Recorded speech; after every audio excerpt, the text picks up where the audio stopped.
What if I told you a young boy was thrown into a well by his own brothers, and years later became one of the most powerful men in Egypt? This is the story of Prophet Joseph.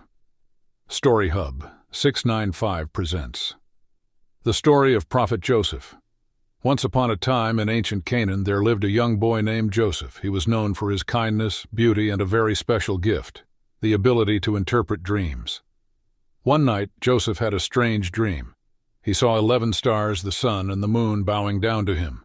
When he told his father, Prophet Jacob, his father knew this was a sign from Allah that Joseph was destined for greatness. But Joseph's brothers were jealous. They took him far away and left him in a deep well.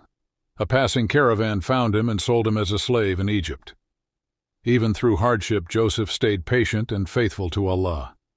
Years later, Joseph's ability to interpret dreams saved Egypt from a terrible famine. The king made him a powerful minister. One day his brothers came to Egypt seeking food, but they didn't recognize him. Joseph forgave them, saying, "No blame upon you today, Allah will forgive you."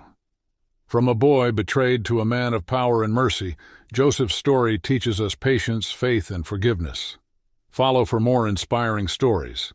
This is Story Hub 695.